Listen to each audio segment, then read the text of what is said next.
Hi, my name's Emily. I'm 16. 6 months ago, I looked completely different. I was wearing a boring gray school uniform, dark hair, and thick-rimmed glasses. You probably wouldn't even recognize me. Now, I'm the most beautiful girl in my school. And no matter how cool it may sound, this title has its flaws. You want to know what happened to me and why all the teachers at my school hate me now? Then make sure you watch the story to the end. And don't forget to like it. Alright, here we go. My story has a sad start. My mom died in childbirth. Doctors fought for her life as best they could, but they couldn't save her. Even when she got pregnant, doctors warned her she had poor health, and it would be impossible for her to carry a baby and then stay alive. But she decided to take a chance because a kid was something she and my dad had been dreaming of for a very long time. My parents got married as soon as they graduated from university. My dad was a pretty popular guy there, so my mom kinda hit the jackpot when he fell in love with her. They celebrated a small wedding almost on the day of graduation. Then they wanted to find a job, settle down, buy a house, you know, like everyone does. And they succeeded in this. Well, they both got some prestigious positions in big companies. They quickly bought their own house with no mortgage and stuff. They had 2 cars and went on vacation to the seaside twice a year, but they never had kids. At first, there was just no time for this, as they were busy with their careers. Then it somehow didn't work out. The doctors conducted an examination and said my mom's body was very weak, and it was unlikely she would ever be able to get pregnant at all. But a miracle happened. How happy they were. However, after 9 months, this happiness was overshadowed by my mom's death. My dad was heartbroken, devastated, but he understood he had to hold on because he had the full responsibility to raise me, and he sincerely tried to make sure I didn't feel deprived of anything. Of course, sometimes, when I was very young, I asked my dad why everyone had a mom and dad and I only had a dad. But he always said my mom was with the angels, and she only visited us at night when we were sleeping. When I got older, my dad told me the truth. I was very upset I would never be able to see and hug my mom, but it's impossible to miss someone I never knew. So I coped with it better than my dad. Even after so many years, he was still grieving the death of his wife. The fact that only a man took care of me and a woman never did greatly affected my appearance. In kindergarten, teachers often reproached my dad for my dirty and untidy clothes, or for my carelessly braided pigtails. But as soon as my dad told them he was raising me alone, they immediately relented, and they helped. They did my hair themselves and even ironed my clothes. When I started school, my dad got promoted, so he started paying less attention to me. I understood everything because I was a very smart kid. He was earning more money to support us. Already at 7, I learned how to cook a simple breakfast so that my dad wouldn't rush off to his office hungry. Even when my dad told me about my mom's death, I decided I would definitely become a doctor when I grew up so that I could save other people's lives. After carefully reading about this profession, I realized one thing. I needed to study hard at school and then enter a medical university to become a good doctor. And I've made it my rule since the very first day of elementary school. I like to study, learn something new. I also enjoy reading, so my favorite place at school was the library. I could sit there for hours until my dad came and took me home, being tired after work. When I appeared in these glasses at school, my classmates started teasing me, and they called me Four Eyes. I didn't care. I've never bothered about my appearance, neither when I was little, nor when I went to high school. Other girls paid a lot of attention to their looks. They picked up some elegant versions of school uniforms. They had beautiful hairstyles and even wore some jewelry. I didn't care about these things. I kept my gray-brown hair in a ponytail. I always wore glasses. My school uniform looked baggy on me, but I chose this one myself in order to hide my skinny figure. Anyway, I think you've already understood from that I was just an ordinary gray mouse who did nothing but study and spend all her evenings in the library. The teachers knew I didn't have a mom, and that I dreamed of becoming a doctor, so they all sympathized with me. Each of them, motherly, tried to support me. Some of them gave me some advice.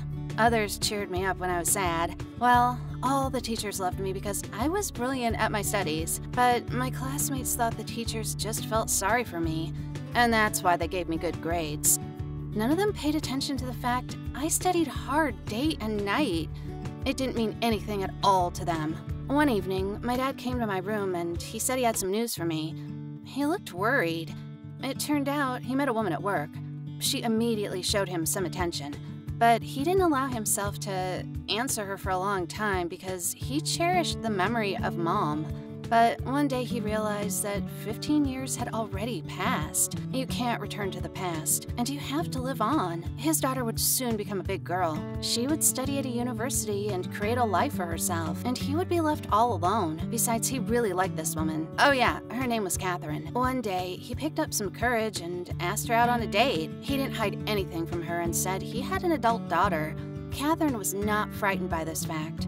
On the contrary, she said she really wanted to meet me. That's why Dad came up to me. He said I was the most important person in his life, and if I was against Catherine, he would immediately end his relationship with her. But why should I be against it? My dad took care of me all his life. It's time for him to think of his own happiness. I agreed on dinner with the three of us, me, Dad, and Catherine. We met the very next weekend. I liked Catherine right away. She was very beautiful, well-groomed, kind, and cheerful. We quickly found a common language, and I saw how happy my dad was. After we met, Dad started spending more time with her. 3 months later, he asked me if I would mind Catherine living with us. After all, in the near future, he planned to propose to her so that she would become a member of our family. Of course, I didn't mind. When Catherine started living with us, a lot of things changed. No wonder, because Dad had no time to take care of house chores. And I just didn't know how to do it because I was always busy with studies. Catherine helped us to make some repairs and buy new furniture. Our house became brighter and cozier. Once, when Dad was at his work, Catherine and I were watching TV, and she asked me why I hid my beauty behind some shapeless clothes and ugly glasses. I didn't immediately understand her question, so Catherine explained. She said I was a very beautiful girl, but I didn't take care of myself at all. I felt a little ashamed. But then I confessed to Catherine no one had taught me how to do it. I didn't have a mom, and I didn't have any aunts or grandmothers. Besides, I spent all my time on studies, and I had no time to think about the way I looked. Catherine hugged me and said now I would have her to help. She would do anything to emphasize my natural beauty. She would teach me how to take care of myself and look good. The very next weekend, we went shopping and spent half the day in the beauty salon. The first thing Catherine did was get rid of my terrible glasses. Together with the doctor, they told me about contact lenses. The doctor said they were much more convenient than glasses. At first, it was unusual wearing them, but later I even stopped noticing them. When we went to the beauty salon, my hair was lightened and I got a fashionable haircut with a simple styling. I could even easily repeat it myself. Seems like they were some small changes. But after them, a completely different person was looking at me from the mirror. Next, shopping. I often saw beautiful dresses, blouses, and skirts on my classmates, but I didn't think any of them would suit me. Catherine convinced me. She chose a lot of beautiful and comfortable clothes that looked great on me. Of course, Catherine forced me to update my school uniform. Instead of a shapeless jacket and a skirt below the knees, she bought a great option for me, which emphasized my figure and my beautiful long legs. Before the first day of school, in a new look, Catherine showed me how to do some light makeup, eyelashes, and blush. This was a final flourish. Now, a completely different Emily was looking at me from the mirror. She was beautiful and she really looked like a girl, not like a nerd. Of course, everyone at school was impressed by my new look. My classmates and teachers, who were used to seeing me as an inconspicuous nerd who only cared about studying and books, dropped their jaws. Suddenly, it turned out I was a very attractive girl who could even beat all the school beauties. Not that I dreamed of it, but when a couple of days later, the most popular guy at school asked me out on a date, I soon realized people would talk about me differently at school, and I should be afraid of some surprises from envious girls. Surprisingly, the changes in my appearance excited not only my classmates, but also my teachers. All my life, they supported me and praised me for my hard studies. But now each of them considered it their duty to say I had changed for the worse, and now my head was full of some nonsense. If I suddenly got a lower score than usual for the final test, they blamed it on my changed appearance. I knew that behind my back they were discussing and condemning me, saying I had gone down a crooked path. I was very worried about this, so I told Catherine about everything.